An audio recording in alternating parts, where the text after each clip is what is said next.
Lolo, ano po ba yung hawak ninyo? Palagi ko po kasing nakikita na tuwing sumasapit ang Biyernes, inilalabas niyo po ang kwintas na may balot na itim na tela ang palawit. Para saan po ba yan? Wala namang ibig sabihin ng paglalabas ko ng kwintasa po. Inaalala ko lang ang araw na namatay ang alaga kong pusa. Mahusay at maganda itong gamiting pampaswerte, Apo. Ang totoo nito sa'yo ko talaga ito isusuot. Madalas ko lang ilabas ito kasi baka masira ang telang bumabalot sa palawit ng kwintas. Ang mabuti pa kunin mo na ito. Po? Ay, ayaw ko, Lolo. Ang sama naman po kasi ng itsura, baka pagtawanan pa ako ng mga kaibigan ko. Itabi nyo na lang po, o di kaya kay mama mo na lang po ibigay. Bakit?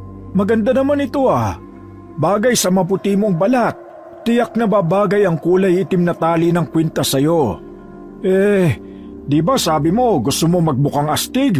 Yung magmumukha kang lalaki na mandirigma? Ito na ang tamang pagkakataon para matupad ang pangarap mo. Eto na sa'yo na ito. Talagang ayaw ko po, Lolo. Pasensya na, babae naman po ako. Noon po, yan talaga ang pangarap ko pero bata pa po ako noon. Hindi tulad ngayon na dalaga na po ako. Hindi ko po talaga gustong suotin yan. Ano po ba kasi talaga yan? Bakit kailangan ko pong isuot ang kwintas na yan? Ang totoo alaala ito ng pinakamamahal kong pusa na alaga ko nung iwan ako ng lola mo. Magmula kasi nang dalhin niya ang kakambal ng mama mo, ang pusa ko at ang mama mo ang naiwan sa akin. Nang isilang kasi ang pusa kong yun, nakuha ko ito kasama sa balot sa katawan ng pusa. Nakakalungkot isipin na tuluyang maitatabi na lang sa mahabang panahon ito. Nang makita ni Elida ang lungkot sa mukha ni Lolo Tomas, bigla siyang nakaramdam ng pag-aalala na baka tuluyan ng sumama ang loob nito sa kanya. Lalo na nang muli nitong ibinabalik ang hawak na kwintas sa lalagyan nitong maliit na bag na may tali ring pansara. Kaya naman wala sa loob na kinuha na lang niya ang kwintas at isinuot sa leeg. Sumaya ang matanda, kaya't masigla itong napatayo at tuwang-tuwang niyakap siya nito. Salamat. Akala ko hindi mo natatanggapin ang kwintas Regalo ko na yan sa'yo, Apo. Hindi ba't kaarawan mo naman sa susunod na Biyernes? Teka, ang tagal naman yata ng mama at papa mo. Ang sabi nila magtatanim lang daw sila ng kamuting kahoy sa kaingin. Abay, 5:00 na ng hapon na. Wala pa rin sila. Sunduin na po kaya natin, Lolo. Ilang minuto na lang ay magdidilim na ang paligid. Baka po nalibang sila sa pagtatanim ng kamoting kahoy at hindi nila namamalayan ng oras. Ang mabuti pa nga puntahan na natin sila. Nagugutom na rin ako at gusto ko nang kumain. O sige na, dalin mo na ang aking itak, saka lumang gasera at posporo para kung sakaling gabihin tayo sa daan, may magagamit tayong pang-ilaw. Agad na sumunod si Elida sa utos ng kanyang lolo habang nagsusuot ito ng tsinelas. Pagkatapos niyang maihanda ang mga gamit ay naglakad na sila patungo sa kaingin ng kanyang mga magulang. Ngunit hindi niya maipaliwanag ang kanyang nararamdaman habang binabagtas nila ang makitid na daan. Mabigat ang kanyang dibdib kaya't panay ang kanyang buntong hininga na hindi naman nakaligtas sa pandinig ng kanyang lolo Tomas. Abay, kanina ko pa naririnig ang iyong pagbuntong hininga. May problema ka ba? Kasi Polo, bigla pong bumigat ang aking dibdib para po bang bigla akong kinabahan? Parang may hindi magandang mangyayari. Ay, Diyos ko pong bata ka. Baka naman kung ano-ano ang iniisip mo. Bilisan mo na lang ang iyong paglalakad nang makarating na tayo sa kanila. Ewan ko, Lolo. Basta bigla akong kinabahan. Natatakot po ako pero hindi ko po alam kung bakit. Isa pa, ang kwintas na suot ko po bigla na lang uminit. Bakit po kaya? Ano ka mo? Bigla na lang uminit? Tara, bilisan mo. Lakihan mo na ang iyong paghakbang. Kailangan nating makarating sa kaingin. Bakit po, Lolo? Panganib ang hatid kapag ang suot mong kwintas ay biglang uminit. Kahit humihingal sa pagmamadali ay nagawa pa rin ni Lolo Tomas na magpauna sa paglalakad kay Elida. Lalong nabingi si Elida sa lakas ng pagbundol ng kaba sa kanyang dibdib. Hindi naman kasi gano'n ang ugali ng kanyang mga magulang na magpapagabi pa sa kabundukan. Kaya habang naglalakad ay panayang dasal niya na sana'y nagkamali lang siya ng kanyang hinalang baka napahamak na ang kanyang mga magulang. Pagdating nila sa kaingin, wala na roon ang mga magulang ni Elida. Pero napansin niyang nasa lupa ang tsinelas ng kanyang ama, kaya't muli pa silang nagmasid sa buong paligid.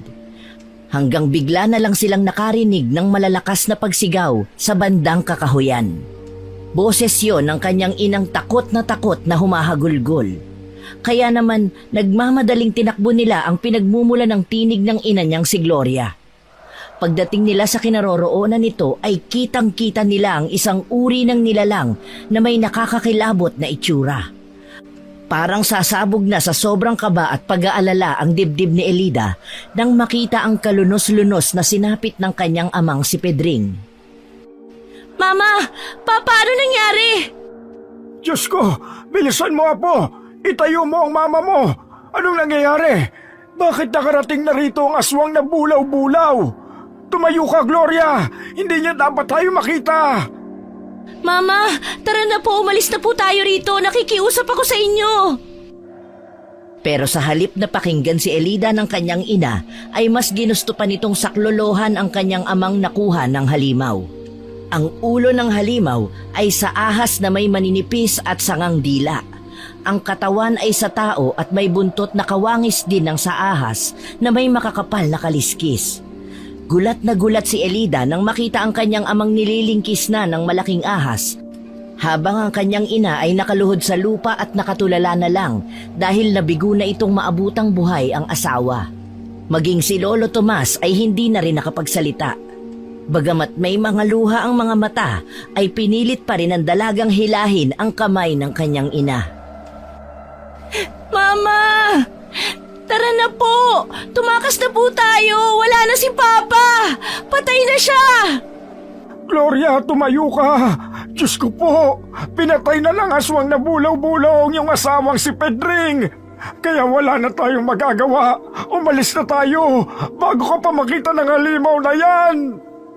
Mama! Tayo na po! Nakikiusap ako!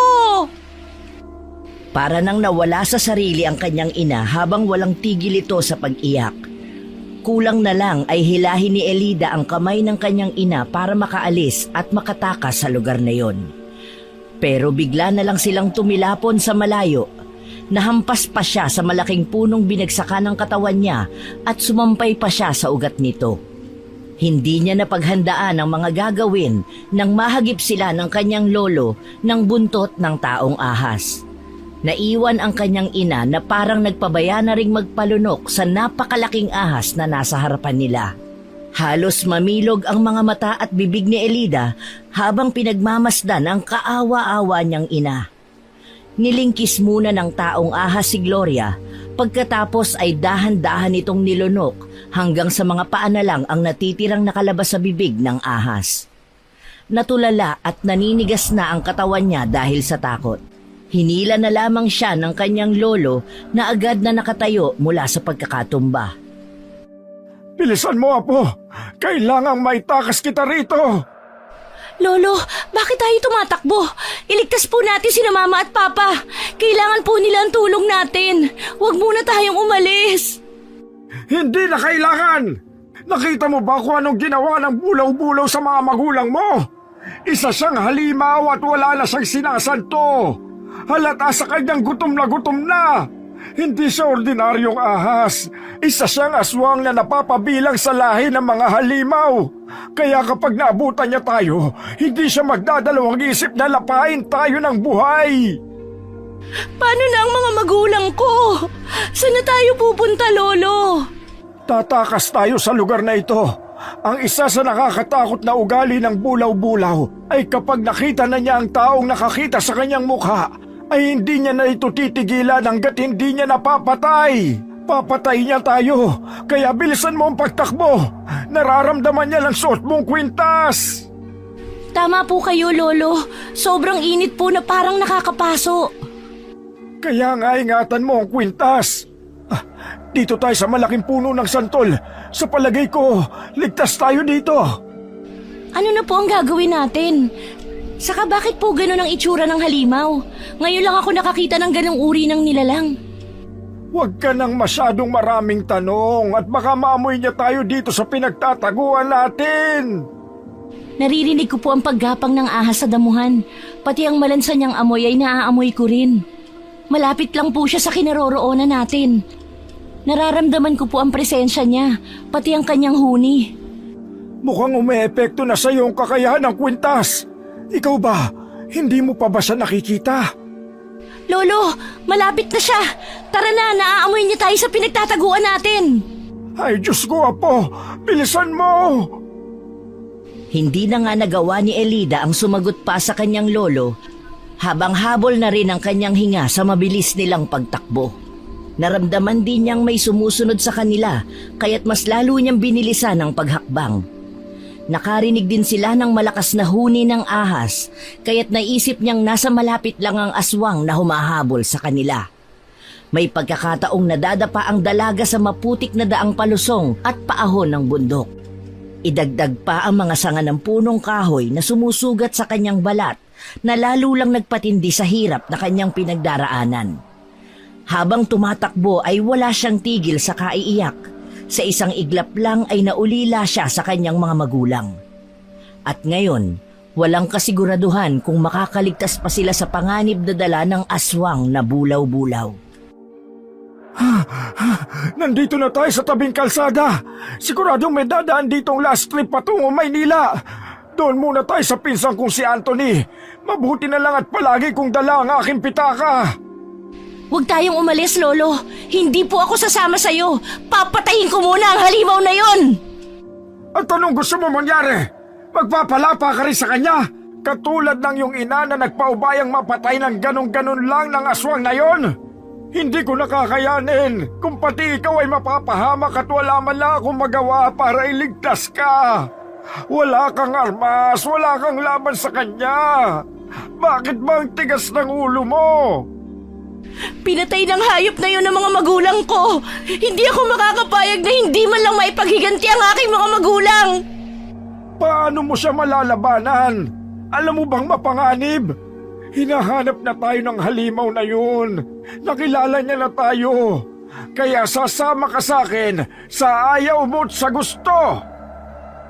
Wala na ngang nagawa si Elida. Pagdating ng bus ay bigla siyang hinatak sa kamay ng kanyang lolo Tomas paakyat sa loob ng bus na huminto sa tapat nila. Pinagtitinginan sila ng mga nakasakay na pasahero dahil sa itsura nila. Putikan ang suot ni Elida na maong na short at sandong puti na may mga damong nakadikit na kung tawagin ay bagangan. Ang lolo naman niya ay may mga dahon-dahon pang nakasabit sa magulo nitong buhok, kaya't kitang-kita sa mga mukha ng pasahero ang labis na pagtataka at pag-aalala na baka sila'y mga kawatang handang manakit sa kanila. Pero walang pakialam si Elida sa ibang mga pasahero, basta't napahagulgol na lang siya pagkatapos nilang makaupo sa unahang bahagi ng sasakyan. Lalo lamang nagpalakas sa bulungan ng mga taong nakapaligid sa kanila ang naging reaksyon ni Elida ng mga sandaling yon. Pero hindi nila pinansin ang mga tao sa paligid nila. Makalipas ang ilang oras ay dumating sila ng madaling araw sa Maynila. Oh, bumaba na tayo. Naririto na tayo sa terminal ng bus. Sandali at tatawag lang ako ng tricycle. Hindi po tayo dapat umalis sa lugar na yon, Lolo. Ayoko na makipagtalo pa sa'yo. Nandito na tayo sa Maynila. Huwag na nating pag-usapan ang tungkol sa nangyari sa mga magulang mo sa probinsya. Hindi ko magagawang kalimutan ng ganun lang ang mga nangyari sa aking mga magulang. At hindi ninyo ako mapipigilang balikan ng halimaw na yon. Hindi ko gusto ang kaduwagang ipinakita ninyo, Lolo. Parang hindi man lang kayo nasaktan sa pagkamatay nila. Masakit sa akin. Galit na galit ako sa mga nangyari. Pero may magbabago ba? Kung maglupasay ako ng iyak dito, mabubuhay ba ang iyong mga magulang?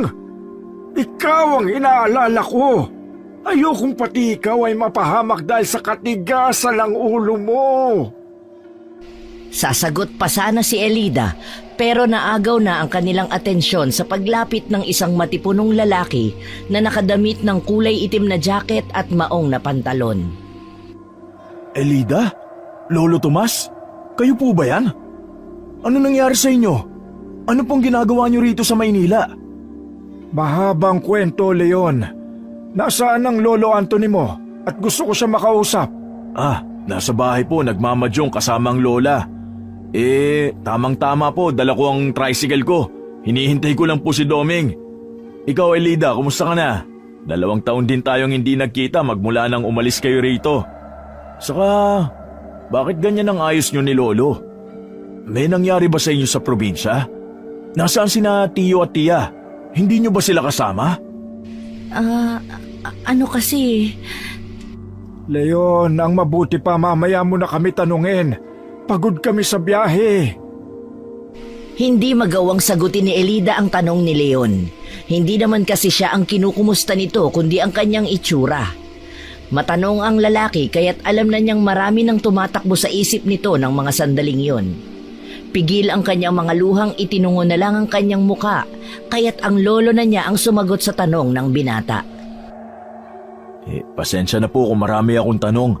Nag-aalala lang po kasi ako sa inyo May nangyari kasing hindi maganda sa mga magulang ni Elida. Kaya't pasensya na rin kung hindi namin magawang sabihin sa inyo ang mga nangyari. Naiintindihan ko po. Saan ba nakaparada ang tricycle mo? At pinagtitinginan na kami ng mga tao rito. Pasensya na po, Lolo. Sa'yo rin, Elida. Tara na po, sumunod kayo sa akin para makapagpahinga muna kayo dun sa tricycle. Baka po kasi napakwento pa si Doming sa mga kaibigan niya sa loob ng hardware Ano pang ginagawa ni Doming sa hardware? Pinabibili ko po kasi ng mga ilang gamit sa paggawa ng palaso ko. Naubos po kasi nung huling punta namin sa bundok para mga aso Ilang minuto lang ang lumipas ay dumating na nga si Doming na may dala ng pinamili nito. Nginitian nito si Leon at nilampasan lang si Elida. Paring Leon, wala akong mahanap na tindahan ng palaso Pero meron naman ako nahanap ng mga talim. Tiyak na magugustuhan mo to. Tayo na lang ang gumawa. Tutal marunong ka namang maghulma ng mas magagandang palaso Mukhang matibay nga, saka kakaiba. Tara na! Sabi ng kararating pa lang na si Doming na may dalang asul na plastik at abala sa paghahalungkat sa loob ng sisidlan. Kaya't hindi nito napapansin sina Elida at Lolo Tomas. Kababata rin ni Elida si Doming kaya't sa pag-angat ng paningin nito sa kaibigang si Leon ay napamulagat ang mga mata nito pagkakita kina Elida at Lolo Tomas na nakatayo sa likuran ng binata. Baka sa mukha ng lalaki ang pagtataka. Pagkatapos ay nakaawang ang bibig na tiningnan ng dalaga mula ulo hanggang paa. Elida? Lolo Tomas? Hala, anong ginagawa niyo dito? Saka bakit ganyan ang mga ayos niyo? Bukod sa napakarumi ng damit niyo, may mga sugat din kayo sa katawan. Naku, mamaya na nga tayo mag-usap. Tara na sa tricycle at na makauwi na tayo. Huwag ka na muna magtanong. Pinagpipiyesa na tayo ng mga mata ng mga tao rito. Sige. Halos hindi mawala ang tingin ni Doming kay Elida at nararamdaman ng dalaga na nagsisimula na itong magtanong base sa uri ng pagkakatitig sa kanya ng binata. Dumating na sila sa tapat ng simpleng bahay na yari sa yero ang bubong. Sementado ang dingding at napapalibutan ng bakal na bakod ang buong bakuran. Matapos maitabi ang tricycle ay pumasok naman sila sa gate na bakal. Walang imika ng 4 at pagpasok nila hanggang sa loob ay naroroon nga ang 2 matanda na naglalaro ng mahjong. Hinayaan ni Elida na pumasok si Lolo Tomas sa loob ng bahay at kinausap nito ang lolo ni Leon. Habang siya ay naupo sa upuang yari sa kawayan at tahimik na nakatanaw sa malayo. Hindi niya namalayang nasa tabi na niya ang 2 lalaki at nakatingin lamang sa mukha niya. Alam niyang naghihintay lang ang 2 na magkwento siya tungkol sa mga nangyari. Nakikiramay kami ni Doming sa nangyari sa mga magulang mo. Ano bang nangyari? Bakit ganyan ang mga ayos nyo na parang hindi nyo pinagandaan ang pag-alis sa inyo? Alam nyo naman na nakahanda kaming tumulong sa inyo kung kailangan nyo ang tulong namin. Nilapa ng aswang na bulaw-bulaw ang mga magulang ko. Teka, ano bang bulaw-bulaw? Saka anong aswang? Isang nilalang na may anyong ahas at kalahating tao. Ang ulo niya ay sa ahas at mas mabangis kaysa sa ibang aswang na karaniwang kumakain ng tao. Kaya ba parang hindi kayo mapakali ni Lolo Tomas? Diyos ko, totoo ba ang sinasabi mo? Minsan na kasing naikwento ni Lolo Anthony ang tungkol sa aswang na yan eh. Pero hindi pa naman ako nakakakita ng totoong itsura nila. Kung ganon, ano na ang binabalak mong gawin? Siguradong masamang-masama pa rin ang loob mo sa mga nangyari. Ano bang uri ng aswang ang pinag-uusapan nyo? At hanggang ngayon hindi ko pa rin kayo maintindihan. Ikaw itong hindi nakikinig eh. Taong ahas nga na kumakain ng tao at nabibilang sa pangkat ng mga halimaw. Kakaiba raw ang itsura nito at umaatake raw kahit tirik ang araw. Hindi ako makakapayag na hindi mapatay ang halimaw na pumaslang sa aking mga magulang. Kailangan kong makabalik sa amin. Magalit na sa akin si Lolo pero hindi na ako makakapayag na manatili rito sa inyo. Eh anong plano mo ngayon? Mas delikado kung mag-isa ka lang na pupunta dun. Tatakas ako kay Lolo. Babalik ako sa Batangas. Kailangan ko ng tulong ninyo. Ano? Nasisiraan ka na ba ng bait? Eh paano kung mapahama ka? Saka wala ka man lang dalang armas na maaari nating maipanlaban sa nilalang na sinasabi mo. Tama si Leon, Elida. Ang mabuti pa dumito na kayo. Huwag ka nang bumalik doon. Hindi na magbabago ang isip ko. Tulungan niyo ko. Pero kung hindi naman okay lang. Wala na akong ibang gusto kundi ang maipaghiganti ko ang aking mga magulang. Kalokohan! Hindi tama ang plano mo. Sa bagay, gusto ko rin naman mag-adventure eh. Tsaka parang naiintriga ako sa itsura ng bulaw-bulaw na yan. Ano Doming, sasama ka ba? Abay, hindi na ba kayo papapigil? Sasangayin lang ako kung ipinapangako niyong babalik tayo dito ng ligtas. Saka, may mga sandata naman tayo maaaring maipantapat sa aswang na yan eh. Kailangan lang natin ng masasakyan. Mamayang gabi, para madaling araw ang dating natin doon. Kailangan ko lang mag-ipon ng lakas ng loob para sa pagharap sa aswang na yun. Mapanganib ang pupuntahan natin. Ano kaya kung wag na kayong sumama? Ngayon pa bang alam na naming mapanganib ang pupuntahan mo? Nasa naman ang konsensya namin kung hahayaan ka lang naming umalis na mag-isa? Salamat sa pag-aalala ninyo. Nang magkasundo ang tatlo ay palihim na naghanda ng mga gamit sina Doming, Leon at Elida. Maaga ring nakatulog si Lolo Tomas, dala ng matinding pagod.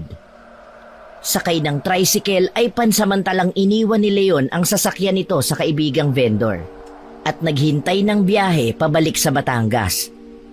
Abot-abot ang kaba ni Elida sa takot na baka nasundan sila ni Lolo Tomas at mapigilan sa mga binabalak nilang gawin.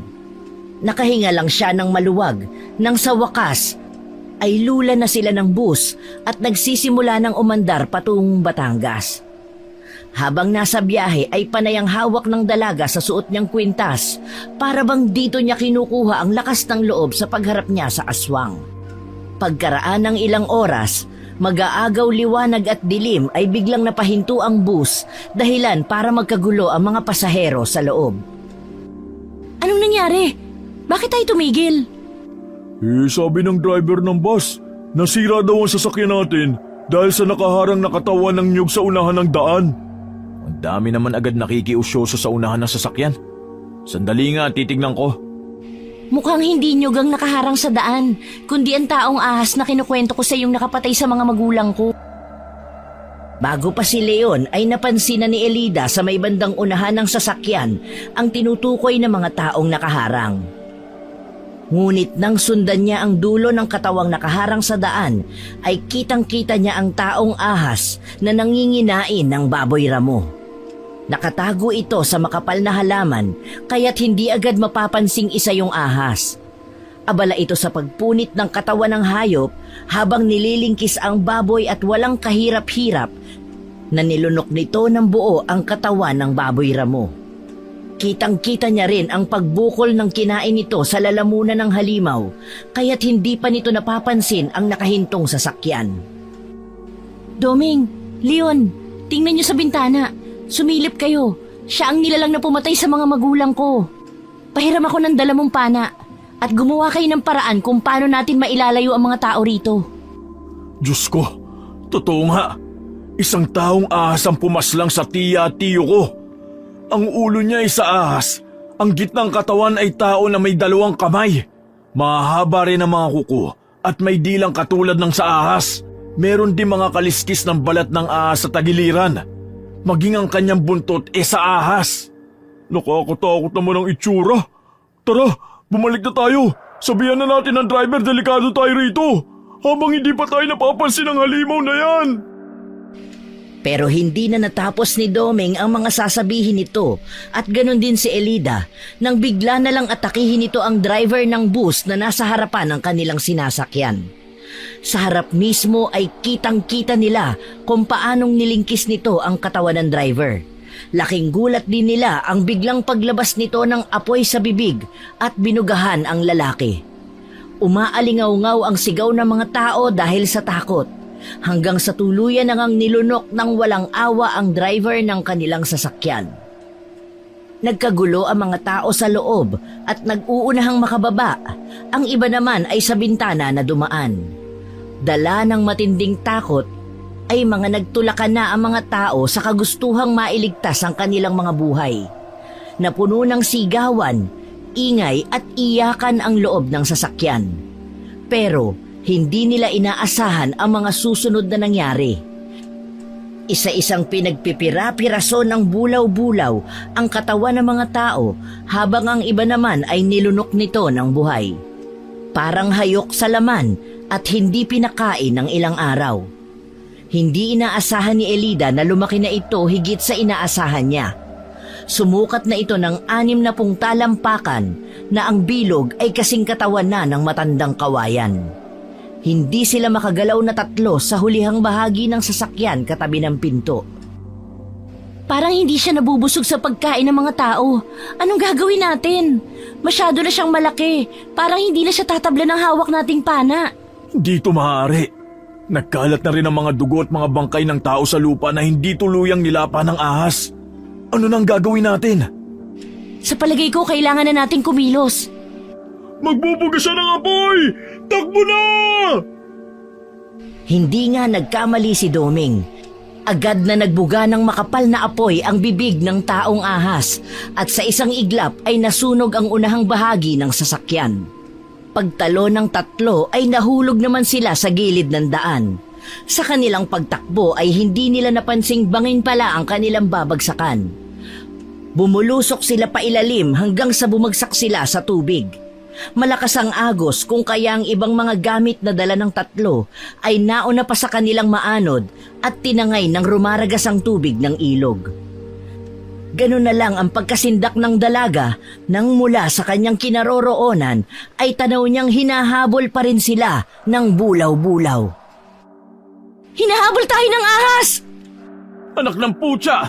Inanod na ng tubig ang mga palaso ko! Wala na tayong armas na maaari nating ipanlaban sa halimaw na sumusunod sa atin! Ang lakas pa ng agos ng tubig! Malalaki ang mga bato! Doming! Nasaan ka na? Elida! Leon! Malapit na tayong abutan! Diyos ko, gusto ko pa mabuhay! Ayoko pa mamatay! Sa gawing yun sa unahan, may nakalawit na sanga ng kahoy. Doon tayo kumapit para makatawid tayo sa pangpang ng ilog. Ginawa lahat ni Elida na huwag siyang magkamali sa paglangoy. Pilit niyang tinawid ang malakas na agos ng tubig para mahawakan ang nakausling sanga ng puno.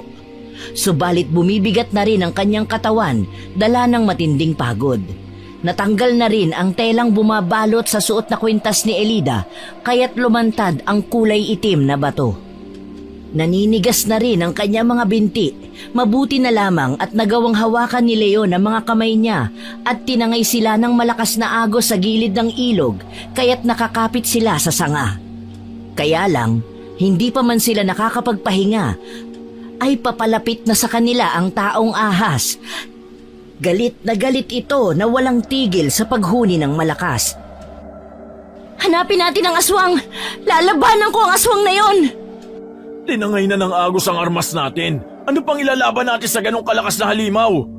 Wala tayong magagawa kundi ang tumakas para iligtas ang mga sarili natin. Kayo na lang ang tumakbo. Pero ako, lalabanan ko ang ahas gamit ang matulis na kahoy na ito. Anong magagawa ng kahoy sa malaking ahas? Hindi yan ang kailangan natin. Tumakbo na kayo! Nariyan na ang bulaw-bulaw! Umaon na tayo sa ilog, tiyak na kapag nabutan niya tayo, palilitsyo nito ang mga katawan natin! Halos magkasabid-sabid ang paa ni Elida sa pagtakbo, makatakas lang sa ahas na humahabol sa kanila. Nawala ang tapang ni Elida at napalitan ng takot nang magsimulang magbuga ng apoy ang halimaw. Hindi nila akalaing matarik ang bundok na kanilang kinaroroonan at sa malas ay sabay-sabay silang tatlo na nagpagulong-gulong sa gilid ng bangin. Nagkahiwalay silang tatlo at siya ang naiwang nakatayo. Habang ang dalawa ay napasiksik sa makapal na damuhan, kaya nang magharap sila ng aswang, ay halos mabaliw siya sa nakikitang itsura ng nilalang. Doming? Leon? Naririyan pa ba kayo? Nandito kami sa likod mo sa malaking puno. Nakikita naming nakatitig sa iyo ang halimaw. Mag-iingat ka, lalo na sa apoy na ibinubuga ng aswang na yan. Paano na?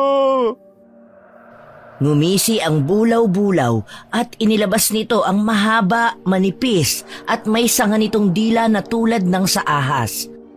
Parang nablangko ang kanyang utak sa gustong gawin ng kanyang katawan para tumakas, kaya nang makita niya ang pagtatangka nitong magbuga ulit ng apoy ay hindi niya maipaliwanag ang mga sumunod na pangyayari. Nailaga niya ang apoy na lumabas sa bibig ng aswang para mabilis ang kanyang pagkilos. Ganon din ang magaan niyang pagtalon at napatuntong sa makitid na katawan ng baging na parang duyan. Bigla niyang nagawang maibalanse ang katawan nang wala man lang kahirap-hirap. Bumakas sa mukha ng dalaga ang paghanga at pagtataka sa kanyang sariling kakayahan. Kaya't ginamit niya yon para atakihin ang taong ahas. Hala, paano mo nagawa yun, Elida? Para kang pusa sa galing na mapanatili ang balanse. Pati ang paglalakad sa baging nagagawa mo rin. Gumaan ang pakiramdam ko, Doming, pati ang katawan ko. Para bang may malakas na enerhiyang bumabalot sa akin. Kayong dalawa, magtago lang kayo. Ako na ang bahalang humarap sa halimaw na ito. Elida, sa likod mo! Umalis ka na dyan! Huwag kang masyadong tiwala sa kakayahan mo!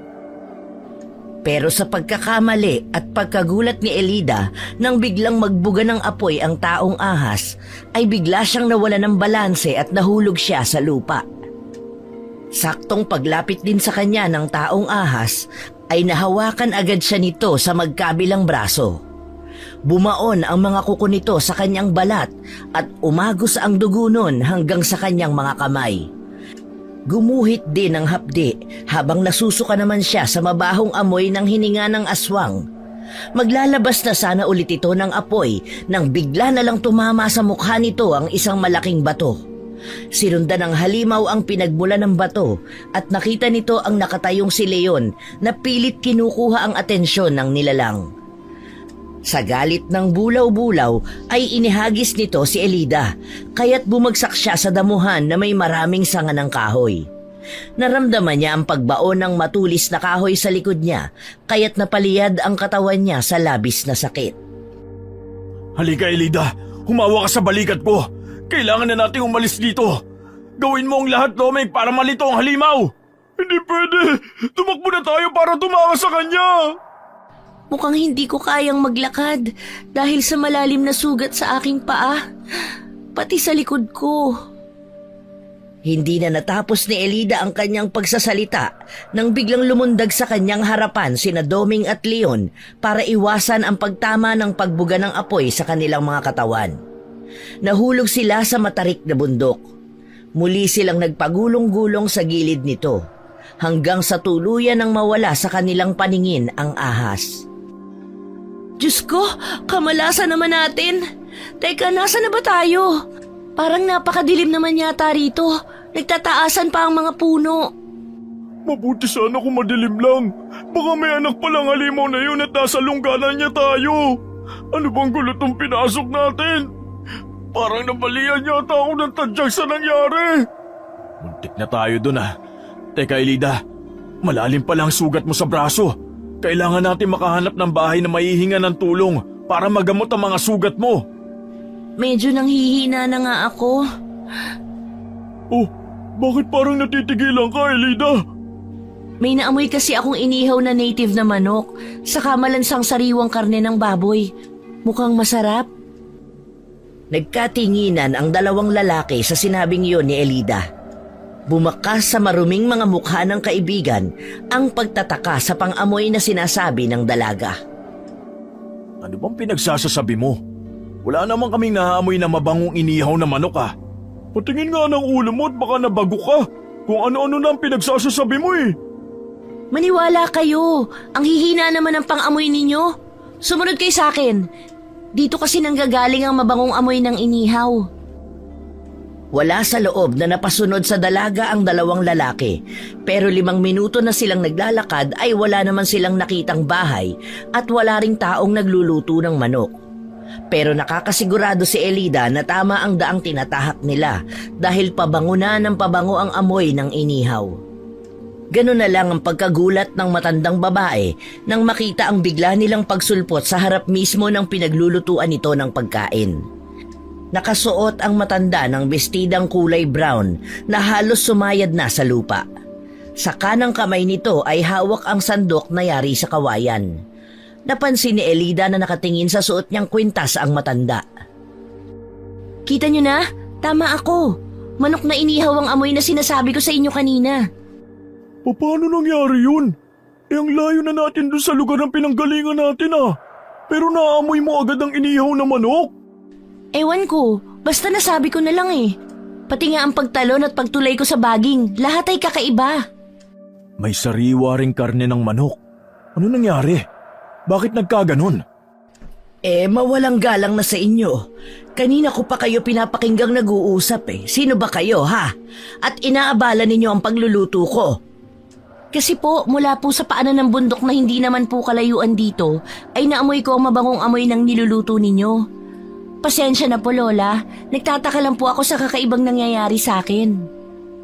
Baka naman dahil sa suot mong kwintas. Sino nga po kayo? Tawagin na lamang ninyo ako sa pangalang Lola Mina. Bakit ganyan ang mga itsura ninyo? Anong mga nangyari sa inyong tatlo at para kayong mga iniluwang sawa?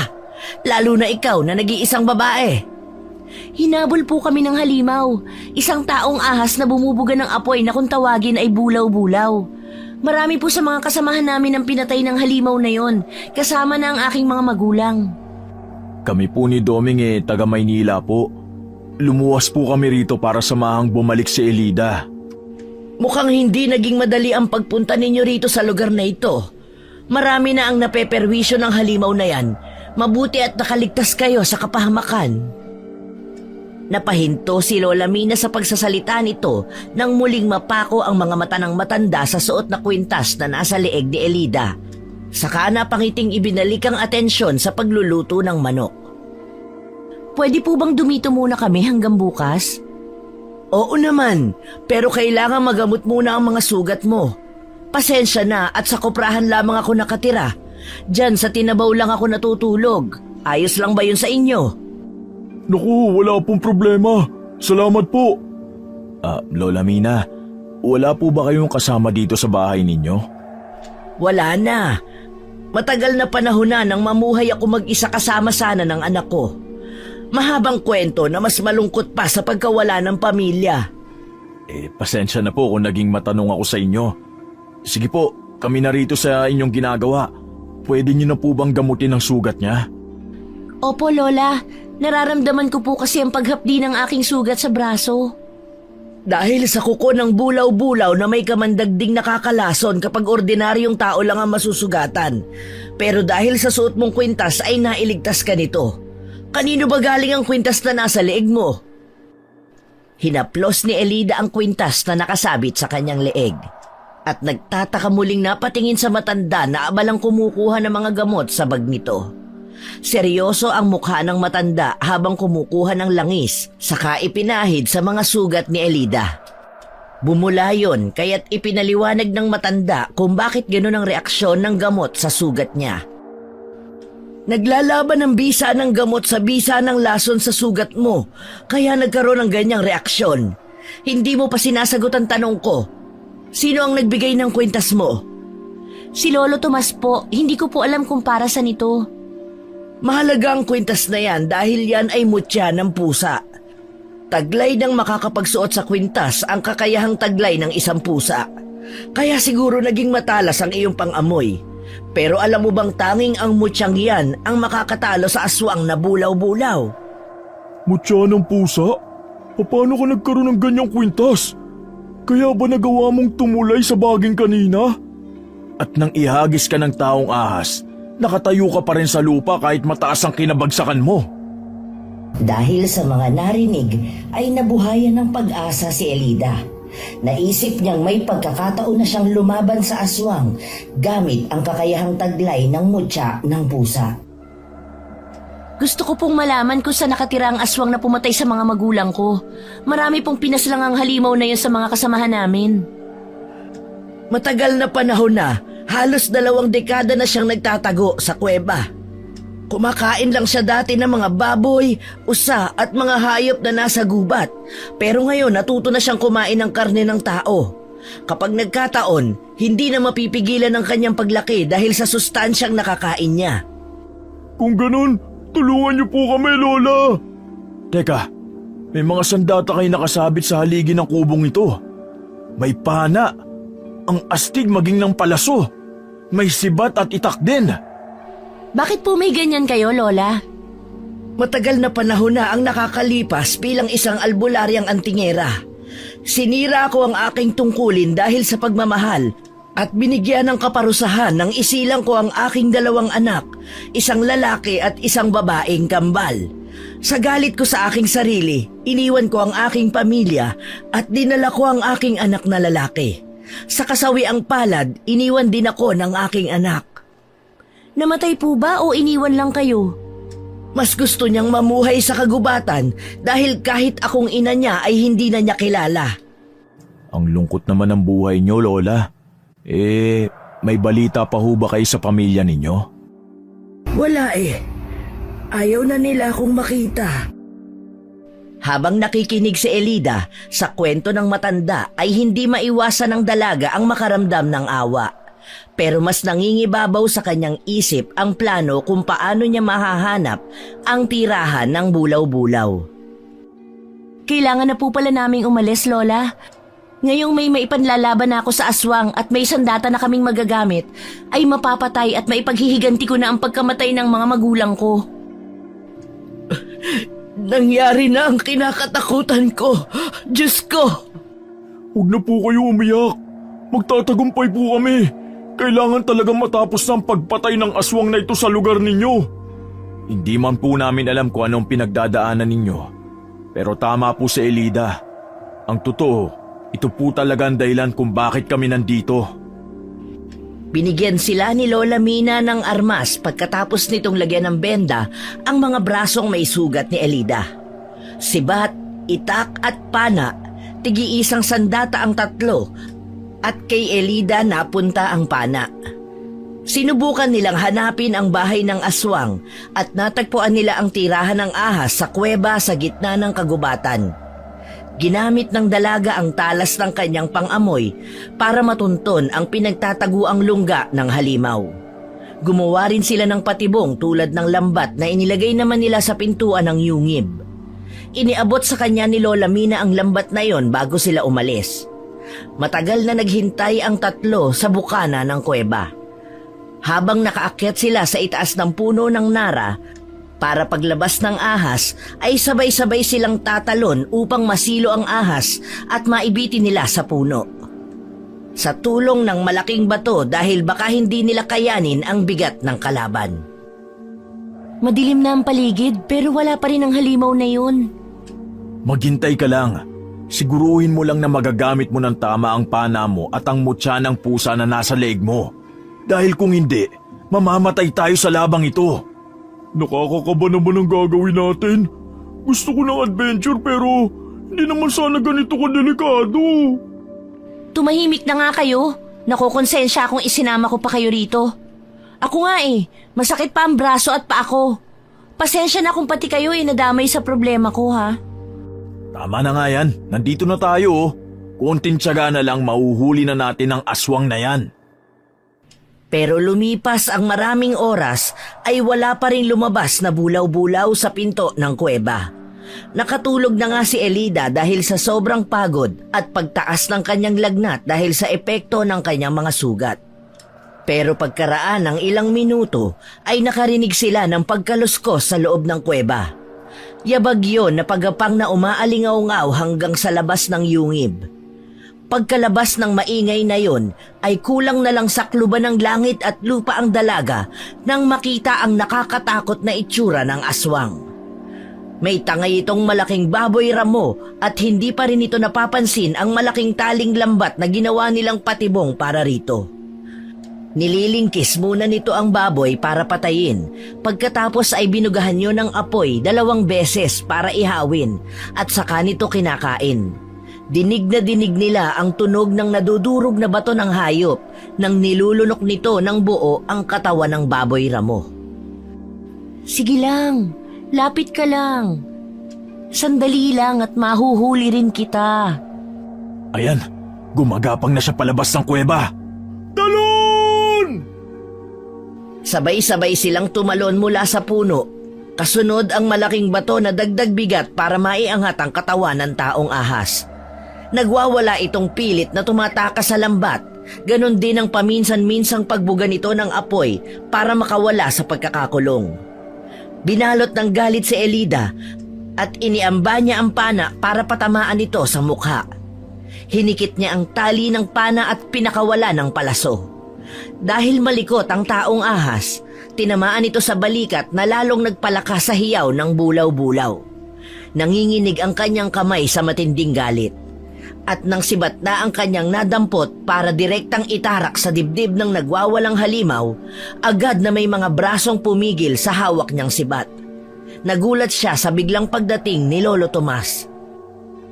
Pasaway kang bata ka! Bakit mo papatayin ang aswang na yan? Kahit na anong gawin mo, hindi mo na maibabalik ang buhay ng iyong mga magulang! Na anak ninyo, Lolo.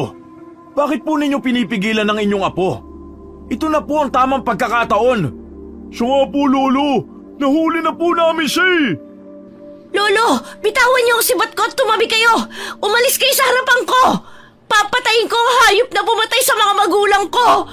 Bakit ninyo ako pinipigilan? Dahil... Hindi na natapos ng matanda ang iba pang sasabihin nito nang makawala na sa lambat ang nahuli nilang taong ahas. Bumuga ito ng apoy at tinamaan sa paa si Doming. Itinulak ng dalaga ang kanyang Lolo Tomas at ang pana niya mismo ang kanyang ginamit. Pero dahil sa ginawang pagpipigil ng matanda sa kanya, nakailag ang halimaw at tinamaan ng buntot si Elida. Bumagsak siya sa madamong bahagi ng lupa at walang kahirap-hirap na nagawa niyang akyatin ang malaking puno para patamaan muli ng hawak niyang pana ang halimaw. Habang si Leo naman ay inaalalayan ng kaibigang si Doming na makapagtago sa likod ng malaking puno.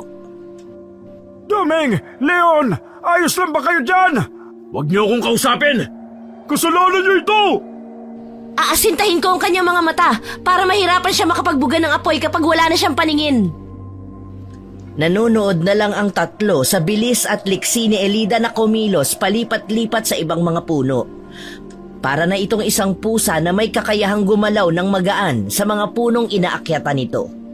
Naiilagan din ang mga pag-atake ng taong ahas sa dalaga at bawat pagbuga ng apoy ng nilalang ay may kapalit ding palaso na tumatama sa katawan nito. Parang walang epekto sa ahas ang ginagawa niyang pag-atake. Lalo lamang lumalakas ito sa matinding galit laban sa kanya. Mag-iingat ka, Apo! Huwag na po kayong magkunwari nag-aalala sa kanya. Natitiyak kong pagkatapos na nangyaring ito, hindi na kayo kakausapin ng apo ninyo. Hindi ninyo ako naiintindihan. Talagang hindi ko kayo naiintindihan. Tuluyan na ring nagwala ang halimaw at hinabol sila nito kasunod ng pagbuga nito ng apoy. Maging ang malakas nitong paghuni ay nagdulot ng takot at kilabot sa kanilang pakiramdam. Maging si Lolo Tomas ay kasama na rin nilang tumatakbo. Samantalang sina Doming at Leo naman ay nasa hulihan dahil nakaalalay si Leon sa sugatang binti ni Doming. Bilisan ninyo! Kapag nabutan tayo ng halimaw, ito na ang katapusan natin! Kaya mo pa bang tumakbo, Doming? Hindi ko na kaya. Mahapdi ng lapnos sa binti ko. Tinatamaan din ng mga nakausling kahoy kaya mas lalong nananakit ang binti ko. Tara, kayanin mo. Bilisan mo, papalapit na siya, naririnig ko na ang huni niya. Pati pandinig mo, Elida, tumalas na rin. Doon tayo sa malaking puno ng dao. Sa may malapad na ugat na nakausli sa lupa. Ang alam ko, nakakatulong ang amoy ng punong yun para hindi niya tayo maamoy. Nagtago nga ang apat sa malapad na ugat na natatakluban ng mga damong ligaw. Nakasilip sila na habol ang hinga sa pagdating ng halimaw na humahabol sa kanila. Ilang saglit lang ay dumating na ang taong ahas. May mga nakatarak pang palaso sa katawan ng nilalang. Galit na galit itong umaatungal sa tapat nila. Lumabas ang sanga ng dila nito at pagkatapos ay ang sunod-sunod na pagbubuga nito ng apoy. Hinahanap sila pero dahil sa amoy ng mga nahulog na bunga ng dao ay hindi nito naaamoy kung saan sila nagtatago. Nang matiyak na wala sila roon ay saka lang ito umalis sa tapat nila. Salamat naman at umalis na. Muntik na ako atakihin sa puso doon. Aray, ang sakit ng binti ko! Leon, tulungan mo makaupo sa ugat ng puno si Doming. May ibinigay nga pala sa akin si Lola na gamot sa sugat. Ilagay mo to. Ako naman magmamasid muna sa paligid para makasigurado tayong wala na rito ang aswang na yun. Huwag ka nang umalis, Apo. Pero hindi pinansin at hindi rin pinakinggan ni Elida ang pagpigil ni Lolo Tomas sa kanya. Talagang masamang-masama ang loob niya sa ginawa ng matanda. Ni hindi niya ito tiningnan kahit sa muka dahil ang gusto niya ay umalis para hindi niya makita at makausap ang lolo niya. Tahimik niyang nilibot ang paligid ng lugar na yon. Pero bigla siyang nakaramdam ng pagkahilo at panlalabo ng kanyang mga mata. Kaya ng kanyang isip pero hindi ng kanyang katawan. At hindi pa nga siya nakakalayo ay nabuwal na siya sa pagkakatayo. Naramdaman niya ang matigas na lupang sumalo sa kanyang sugatang katawan. Nang magmulat ng mata si Elida ay naramdaman niya ang masuyong paghaplos ng maligamgam na tela sa kanyang balat. Salamat naman at gising ka na. Ano bang nangyari sa'yo at bigla ka raw nawala ng malay? Kung sa bagay, hindi mo yata napansin ang malalim na sugat sa likod mo. Sumabay pa ang mga nauna mong mga sugat na pinuwersa mong ikilos. Ang lolo po. Nasa labas, sa koprahan. Ang sabi sa akin ng mga kaibigan mo, sumama raw ang loob mo sa lolo mo dahil sa ginawang pagpigil sa'yo na mapatay ang halimaw. Ayan, at nasaktan ka tuloy. Hindi ko po kasi maintindihan kung bakit niya ginawa yun. Hindi niya sinasagot ang tanong ko. Mas makakabuting wag mo na lang muna siyang kausapin. Sa nakikita ko naman may dahilan kung bakit kailangan niyang gawin yun. Kahit na ano pang dahilan niya, konting-konti na lang sana mapapatay ko na ang halimaw. Pinigilan kita dahil sa sugat na nasa likod mo. Ang kapangyarihan ng mutya ng pusa ay limitado lang. Alam mo bang kapag may sugat ang may suot ng mutya, ay maaari kang ipahamak nito? Hindi ko pa rin kayo naiintindihan. Parang inisip nyo lang ang maidadahilan ninyo pero hindi yun ang totoo. Matigas kasi ang ulo mo. Kagabi pinigilan kita pero hindi ka nakinig. Tignan mo ang nangyari sa'yo. Katulad ng pagtakas ninyo ng mga kaibigan mo. Nandamay ka pa. Lalabas muna ako. Sa tingin ko mas kailangan ninyong mapagsolong maglolo. Isa ka pa. Kinukonsinti mo ang mga gawa ng mga batang ito. Pinigyan mo pa ng kanya-kanyang sandata para lang patayin ang bulaw-bulaw. Alam mong hindi ganun kadaling mapatay ang halimaw na yon. Lolo, kung pagsalitaan ninyo si Lola Mina parang matagal na kayong magkakilala. Kundi dahil sa kanya, una pa lang napagpunta namin dito namatay na kami. Yan ang napapala ng matitigas ang ulo. Muwi na tayo. Bumalik na tayo sa Maynila. Ayoko! Bibigyan ko ng hustisya ang pagkamatay ng mga magulang ko at hindi ninyo ako mapipigilan. Magpagaling ka muna ng sugat, Elida. Sa tingin ko, magpalamig na muna kayo ng mga ulo ninyo. Maya-maya pa, sa gitna ng pagtatalo nila ay pumasok na sina Doming at Leon. Bumaka sa mga mukha nito ang pag-aalala nang makita ang dalaga. Pero may iba pa palang problema ang dumating dahil may 3 pulis na nasa labas ng koprahan ng matanda. May mga pulis sa labas. Nagtatanong tungkol sa nangyari sa bus. Anong sasabihin natin? Eh di sabihin ang totoo. Wag! Walang maniniwala sa inyo at lalong magiging komplikado ang lahat. Ako ang kakausap sa mga pulis. Sasabihin kong aksidenteng nasunog ang unahan ng bus at hindi agad nakapagpabot ng balita dahil maging kayo ay sugatan din. Matibay na ebidensya ang mga sugat ninyo sa katawan. Magaling ka pa rin gumawa ng kwento. Tumpak na tumpak sa dahilan ng mga palusot mo. Bakit pa kailangan itago ang tungkol sa bulaw-bulaw? Mas magandang tayo lang ang makakaalam ng gagawin nating pagtugi sa aswang. Kapag nakialam ang mga pulis, maraming matadamay. Gusto nyo bang maraming mamatay? Hindi nakasagot at napatungo na lang ng muka si Elida. Kasabay ng pag-alis sa harapan niya ang kanyang lolo para kausapin ang mga pulis na naghihintay sa labas. Sumilip pa nga sa kanila ang matabang pulis para tignan ang kalagayan nila. Mukha namang naniwala ito at nagbigay pa sa kanila ng ilang mga pagkaing delata. Ipatatawag na lang daw sila para sa iba pang mga katanungan. Kapwa nag-aalalang nagkakatinginan ng dalawang lalaki at napako ang tingin sa suot niyang kwintas. Totoo pala talagang mutsaya ng pusa. Kaya pala ang mga kakayahan ng pusa ay taglay mo, Elida. Ang mutya ng pusa, gaya ng nagagawa mo, Elida, ay ilan lang sa mga kakayahang taglay ng mga pusa. Tulad ng ano, Lola? Ang mga pusa ay mayroong 240 buto at makakapal na mga disk sa pagitan ng mga gulugod na nagbibigay daan sa kanila na maging isa sa pinakamabilis at pinakamaliksi. Kaya nilang magbaluktot ng kanilang katawan sa mga hindi inaasahang paraan at makapasok sa maliliit na espasyo. Kaya nilang tumalo ng distansya na katumbas ng 5 hanggang 6 na beses ang haba ng kanilang katawan. Astig po pala, Lola. Minsan na naming nasaksihan ng mga nabanggit nyo.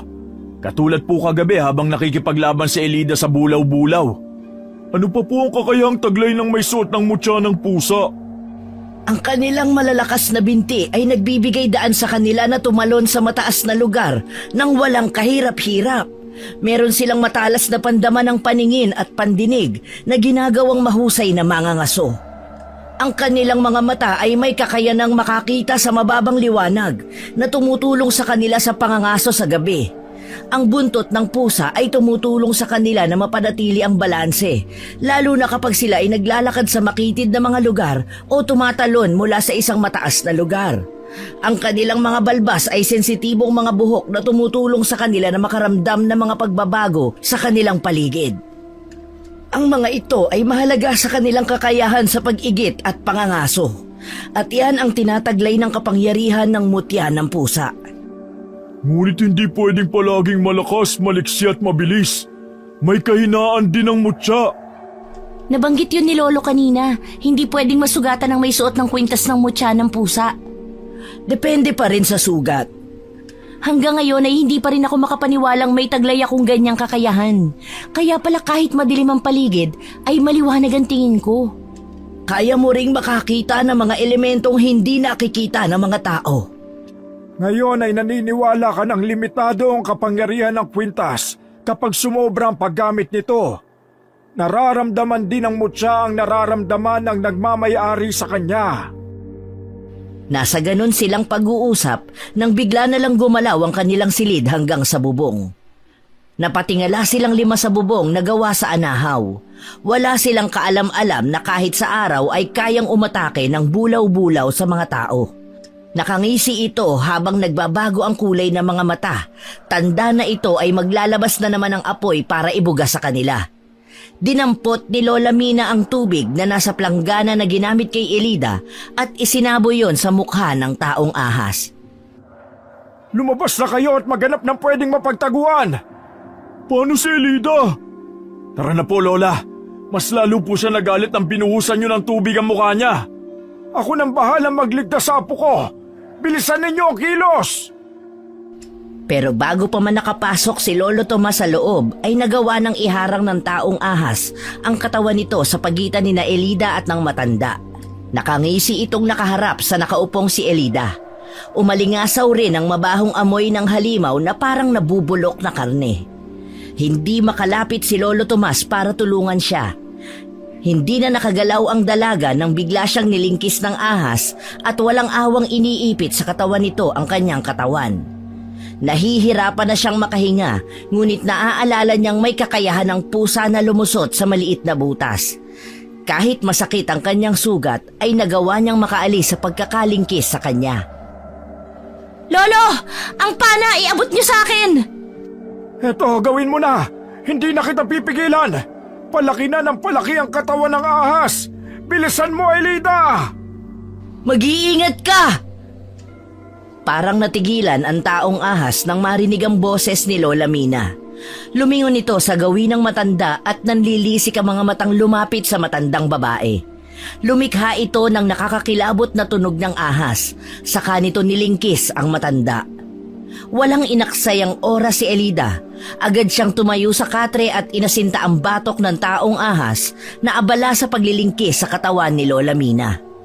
Napuno rin ng takot ang ekspresyon ng mukha ni na Doming at Leon nang makitang bihag ng aswang ang matanda na halos nahihirapan ng huminga. Sabay hila ni Elida sa tali ng kanyang pana at pinakawalan ang palaso. Tinamaan mo ang batok niya! Ngayon ay pilit nitong inaabot ang palasong nakabaon sa kanya! Doming! Leon! Hilahin niyo si Lola Mina! Ayos lang ako. Umalis na kayo rito. Bilis! Kahit hinang-hina pa ang katawan, ay sinikap ng dalagang makaalis sa bahay ng matanda. Sinamantala nila ang pagwawala at pagiging abala ng halimaw sa pag-abot ng pana sa batok nito. Sa sobrang galit ng taong ahas, ay magkakasunod na pinakawalan nito ang apoy na kamuntikan pang mahagip si Lolo Tomas. Mula sa kanilang tinatakbong daan ay dinig na dinig ng 5 ang malakas na huni ng taong ahas. Lahat sila ay may mga iniindang sakit sa katawan kaya't mabagal lamang ang kanilang pagtakbo. Hanggang naramdaman ni Elida na nakasunod na uli sa kanila ang taong ahas. Ramdam na ramdam nila ang pag-iinit ng paligid sa apoy na tumupok sa tuyong mga sanga na tinatamaan ng pagbuga ng apoy ng aswang. Gutom na ang bulaw-bulaw. Tingnan ninyo, pati ang naraan ng baboy ramo kinain niya. Sinunog, nilingkis at ngayon ay nilunon niya ng buhay. Ang mabuti pa mauna na kayo, Lola, Lolo. Haharapin ko ang taong ahas kasi kapag nagsama-sama tayo, maaaring lahat tayo ay mapahamak. Sasamahan kita, Elida. Ako rin! Sumama ka na kina Lolo Tomas at Lola Mina. May sugat ka sa binti. Hindi mo kakayaning lumaban sa bulaw-bulaw. Mapapahama ka lang. Hayaan mo nang kami ni Elida ang tumapos sa aswang na yon. Tama si Leon, Doming. Sumama ka na muna kina Lola. Hinintay muna ni Elida na makalayo ang tatlo bago niya hinarap si Leon na naghahanda na rin sa pagsugod sa aswang. Sakto rin na nakaharap na ito sa kanila. May malalakas pa itong paghuni kasabay ng pagtaas at pagbaba ng balikat. Ipinosisyon ng dalaga ang kanyang hawak na pana saka inasinta ang mata ng taong ahas. Si Leo naman ay nakita niyang nagtago sa malaking puno para humanap ng pagkakataon kung paano mapapatamaan ng hawak nitong sibat ang dibdib ng aswang. Pero malakas ang pakiramdam nito. Si Leon agad ang unang inatake ng halimaw. Mag-iingat ka, Leon! Huwag mo kong alalahanin. Siguruhin mo lang na patatamaan mo ang mata ng halimaw. Leon! Sa likod mo! Bilisan mo! Takbo! Pero huli na, nilingkis na ng ahas ang katawan ni Leon. Naipit din ang hawak nitong sibat kaya't hindi rin ito nakagalaw. Tumalo ng mataas si Elida at mula sa ere ay pinakawalan niya ang hawak na palaso. Tumama yon sa kaliwang mata ng taong ahas kaya't nabitiwan nito ang katawan ni Leon. Agad namang bumagsak sa lupa si Leon at muntik pang mabugahan ng apoy. Pilit tinatanggal ng bulaw-bulaw ang palaso sa mata nito. Sinamantala ni Elida ang pagkakataon para malapitan ang nakahigang si Leon. Huwag mo na akong alalahanin. Tapusin mo na ang labang to. Sige na, asintahin mo pa ang isa niyang mga mata para wala na siyang mapatay pa.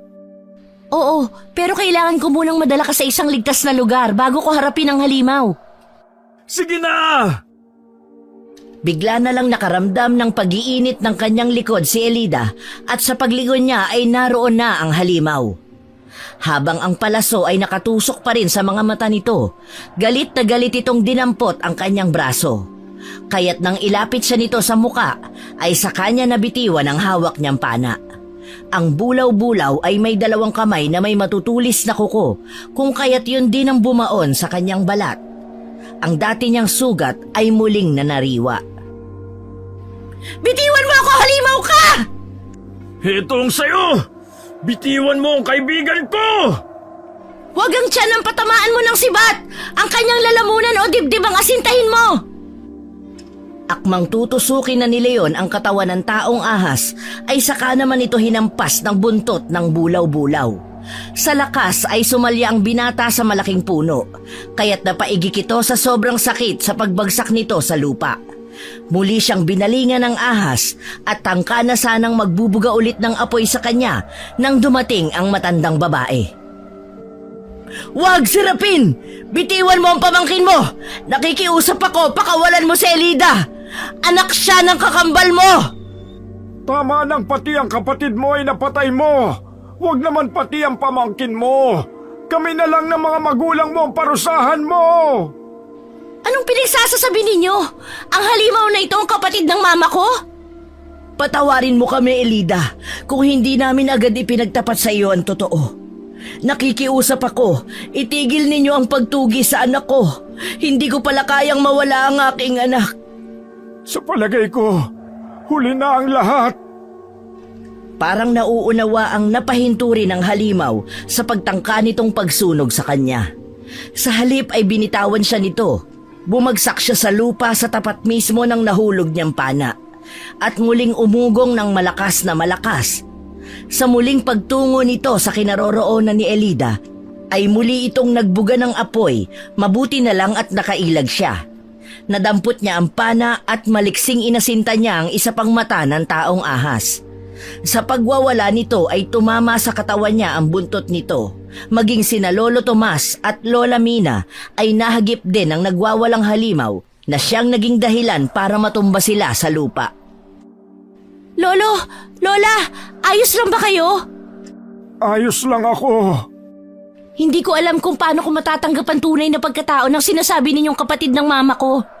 Ang alam ko, kailangan kong mabigyan ng hustisya ang pagkamatay ng aking mga magulang.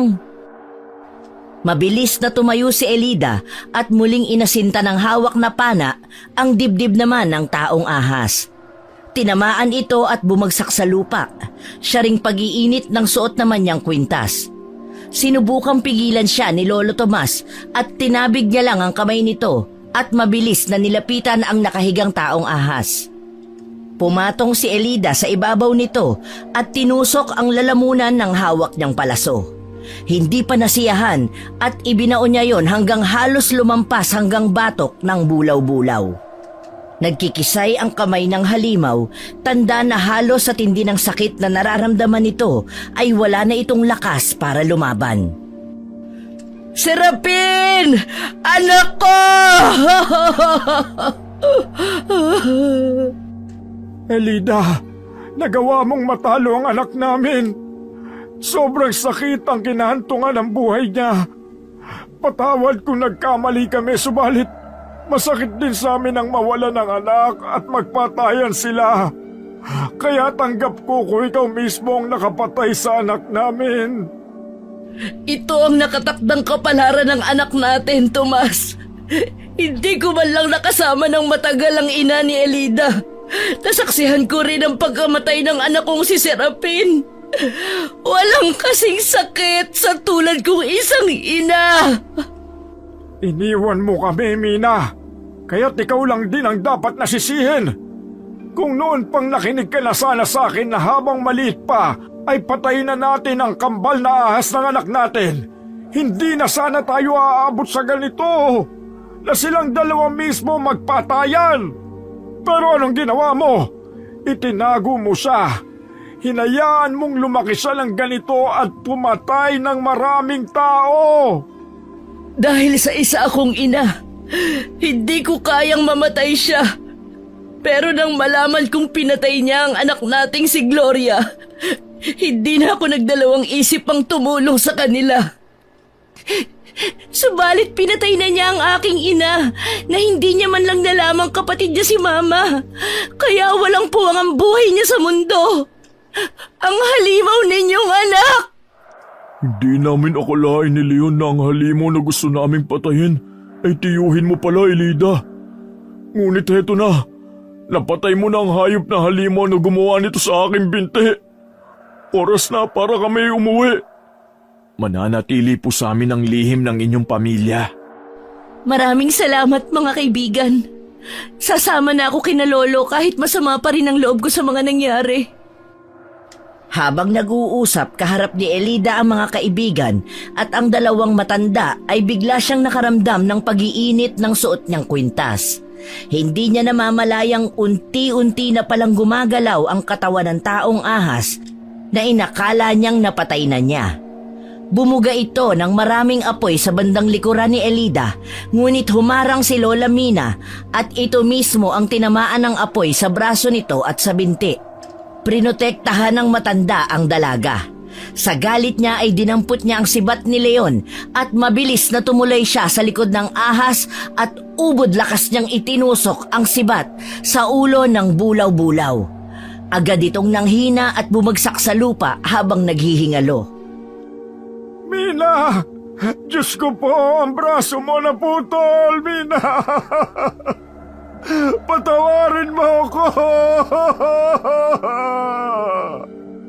Ayos lang ako. Kasalanan ko. Nag-alaga ako ng bulaw-bulaw. Patawarin mo ko sa aking nagawang pagkakamali. Hindi pa po siya mamamatay, Lolo. Makakaligtas ang Lola.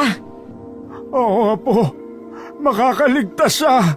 Dalhin po natin sa ospital si Lola Mina. Iniligtas niya ang buhay mo, Elida. Wag na. Kaya ko namang gamutin ang sarili ko.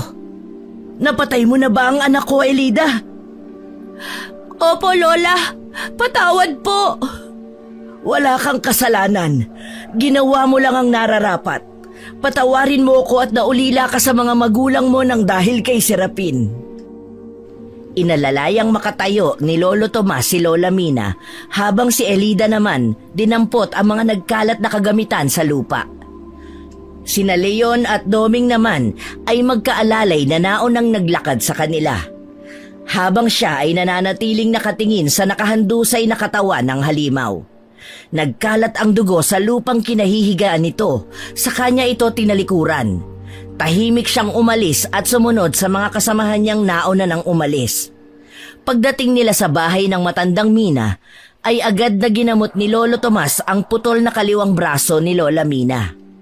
Habang wala itong tigil sa paghagulgol, alam ni Elida na masakit ang sugat ng matanda, pero mas masakit ang mawalan ng anak.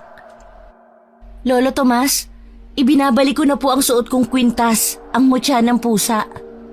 Hindi naman sa akin yan kundi sa Lola Mina mo.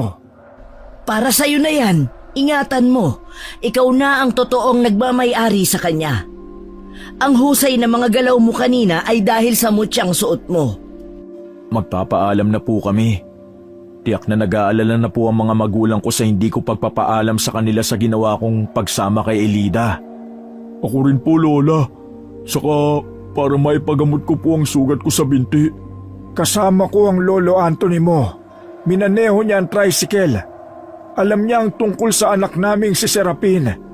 Siya na nga ang nagsabi sa akin na nakita raw kayong sumakay ng tricycle mo. Kaya't nahulaan ko kung saan ang punta ninyo.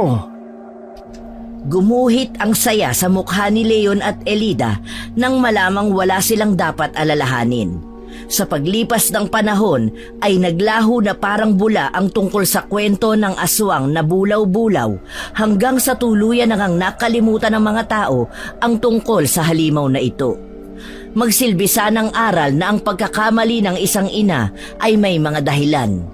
Kadalasan na ang pagkakamaling yon ay may hatid na kapahamakan sa iba at sa sarili niyang pamilya.